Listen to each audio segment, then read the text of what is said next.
గోరా ప్రగతి channel ప్రేక్షకులకు స్వాగతం. మనం మహాత్మా జ్యోతిరావు పూలేకు సంబంధించిన విషయాలను గురించి తెలుసుకుంటున్నాం కదా. ఈరోజు ఎపిసోడ్లో మరికొన్ని విషయాలను తెలుసుకుందాం. సాంఘిక విప్లవం. పాశ్చాత్య విద్య భారతీయుల ఆలోచన విధానంలో గొప్ప మార్పు తెచ్చింది. అది ఒక్క విద్యారంగాన్నే కాక సాంఘిక వ్యవస్థను కూడా ప్రభావితం చేసింది. సమానత్వం అనే భావన భారతదేశానికి కొత్తది. ఉపనిషత్తులలోనూ వేదాలలోనూ ఉన్నదని చెబుతున్న సమానత, ఏకత వేరు. ఆచరణలో అది నిజంగా ఎన్నడూ లేదు. ఆ మాట ఆధ్యాత్మ భావన జగత్తులోనిది మాత్రమే. నిజ జీవితంలో, నిత్య వ్యవహారంలో అసమానత అడుగడుగునా కనబడడానికి కారణం భారతదేశంలోని మత వ్యవస్థ. మతం కులాలకు తావు కల్పించి ఆర్థిక, సాంఘిక, రాజకీయ రంగాలలో అసమానతకు అండగా నిలిచింది. జ్యోతిబా సాంఘిక విప్లవం ఆశించారు. సమాజ ధర్మాన్ని మార్చటానికి ప్రయత్నించారు. జీవితమంతా పోరాటంగా గడిపిన మనీషి ఆయన. అట్టడుగు వర్గాల ప్రజలు, నిమ్న జాతులు, పేద రైతులు, జీవితమంతా చెమటోడ్చిన కడుపు నిండా తిండి లేని నిరుపేదలు ఆయన మనసుని ఆక్రమించుకున్నారు. వారిని ఉద్ధరించడమే ఆయన ధ్యేయం. ఆంగ్ల విద్య, సమకాలిక ఆంగ్లేయుల ఆలోచన సరళి, విదేశీయుల భావాలు, మానవతావాద ఛాయలు ఇవన్నీ జ్యోతిబా పైన, ఆయన స్నేహితులపైన గొప్ప ప్రభావం చూపాయి. ఫలితంగానే వారి ఆలోచన సరళి మారింది. మానవత్వపు విలువలను గుర్తించి గౌరవించటానికి వాటికే అంకితమైపోయి ఆచరణలో పెట్టడానికి చాలా తేడా ఉంది. ఒక సమస్యపై సానుభూతి చూపడం వేరు, అందులో పుట్టి పెరగడం వేరు. అదే జ్యోతిరావుకి, అతని బ్రాహ్మణ మిత్రులకు ఉన్న భేదం. ఎంత ఉదాత్తుడైనా అగ్రవర్గాలకు చెంది ఉండి అందువల్ల చేకూరే సదుపాయాలు అప్రయత్నంగానే అనుభవిస్తూ అంతస్తు, అధికారం వాటంతట అవే వచ్చినవారు ఎన్నటికీ సాంఘిక విప్లవకారులు కాలేరు. ఇందుకు మినహాయింపుగా ఎవరో ఒకరిద్దరు మహానుభావులుంటే ఉండవచ్చు. అది వేరే సంగతి.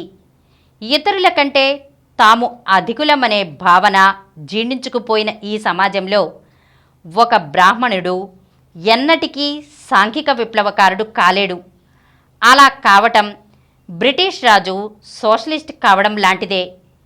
సాంఘిక విప్లవకారుడిగా జ్యోతిబా ఆలోచనలు అతని మిత్రుల ఆలోచనల కంటే భిన్నంగా ఉండేవి.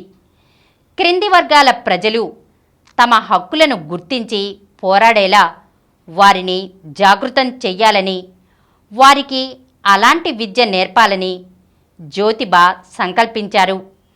వారికి ఇవ్వవలసిన విద్యా విధానం గురించి ఆయనకు కొన్ని ఖచ్చితమైన అభిప్రాయాలున్నాయి. ఈ విషయమై ఆయనకి మిత్రులతో భేదాభిప్రాయం ఏర్పడింది. జ్యోతిబా స్థాపించిన అన్ని పాఠశాలలు ఆయా కమిటీల ఆధ్వర్యంలో బాగానే నడుస్తున్నాయి. పాఠశాల గురించి ఏ నిర్ణయం తీసుకోవాలన్నా ఆ కమిటీలో ఎక్కువ మంది ఒప్పుకుని తీరాలి. మహర్లు, మాంగుల పాఠశాలకు కూడా ఒక కమిటీ ఉంది. నిమ్నజాతి విద్యార్థుల నుంచి రుసుము తీసుకునేవారు కాదు. పలకలు, పుస్తకాలు ఉచితంగా ఇచ్చేవారు. దక్షిణ ప్రైజ్ కమిటీ వారి నిధులు, కొందరు స్థానికులు, విదేశీయులు ఇచ్చే విరాళాలతో పాఠశాల నిర్వహణ జరిగేది.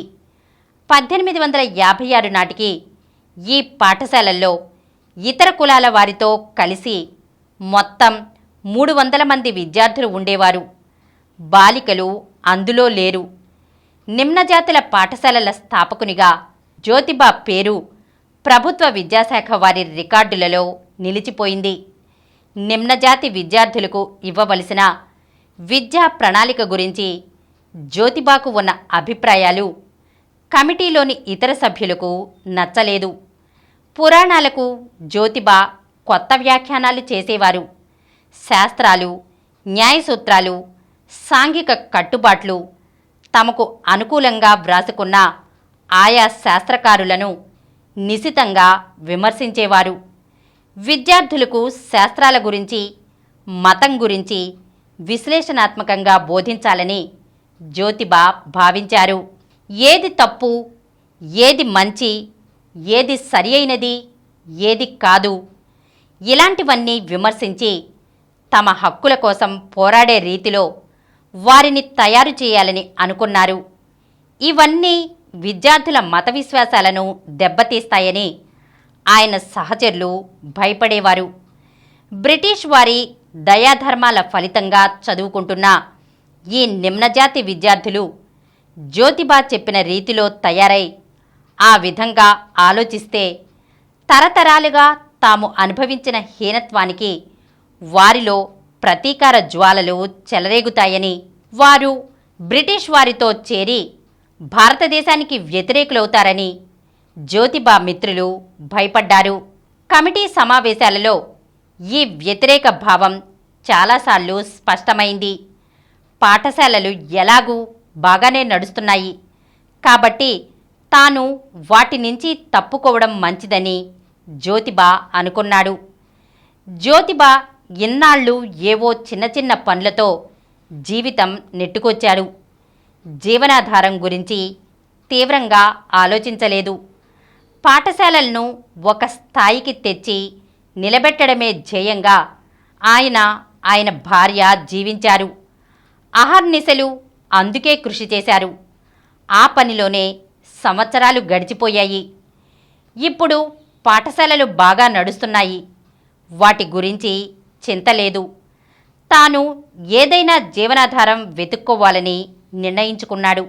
తండ్రి ఇంటి నుంచి వచ్చేశాక జ్యోతిబా ఒక స్కాటిష్ మిషన్ నడిపే బాలికా పాఠశాలలో కొన్నాళ్లు పనిచేశాడు. ఆ సంస్థ వారు పాఠశాలతో పాటుగా వసతి గృహం కూడా నడిపేవారు. అనాథలైన బాలికలు, క్రైస్తవ మతం తీసుకున్న పేదవారి పిల్లలు ఈ వసతి గృహంలో ఉండేవారు. ఆ పిల్లల మీద సర్వాధికారాలు మిషన్ వారివే. జ్యోతిబా ఆ సంస్థలో చేరేనాటికి పాఠశాలలో 40 మంది బాలికలు, వసతి గృహాల్లో 13 మంది బాలికలు ఉండేవారు. ఆ సంస్థ వారికి జ్యోతిబా అన్ని విధాలా సహకరించేవాడని వారి వార్షిక నివేదికలను బట్టి, ఉత్తర ప్రత్యుత్తరాలను బట్టి తెలుస్తున్నది. ఈ పాఠశాల పనితో పాటు జ్యోతిబా ఒక దర్జీ షాపు కూడా నడిపారు. పగలంతా పాఠశాల పనితో జ్యోతిబా దంపతులకు తీరిక ఉండేది కాదు. అందుకని ఒక నమ్మకమైన సేవకుడికి అన్ని పనులు అప్పగించేవారు. సావిత్రిబాయి తీరిక దొరికినప్పుడల్లా ఒకరిద్దరి సహాయంతో బొంతలు తయారు చేసేది. వాటి అమ్మకం ద్వారా కొంత ధనం వచ్చేది. జ్యోతిబా ఆ రోజుల్లో తండ్రి దగ్గరకు అప్పుడప్పుడు వెళ్ళి వస్తుండేవారు. వారిరువురి మధ్య ఏర్పడిన వైమనస్యం ఇంకా పూర్తిగా పోలేదు.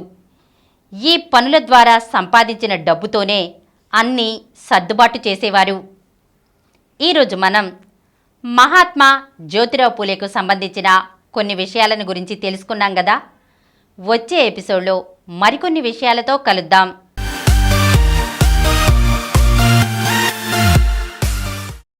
ఈ కార్యక్రమం మీకు ఎంతో నచ్చింది కదా. ఇటువంటి మరిన్ని వీడియోల కోసం అనతి కాలంలోనే 20 కోట్ల వ్యూస్కు చేరువలో ఉన్న డాక్టర్ సమరం మల్టీ ఛానల్ నెట్వర్క్ సమర్పించు గోరా ప్రగతి ఛానల్కు సబ్స్క్రైబ్ చేయండి, లైక్ చేయండి, మీ ఫ్రెండ్స్కి షేర్ చేయండి. అలాగే ప్రక్కనున్న గంట సింబల్ని ప్రెస్ చేయడం మర్చిపోకండి.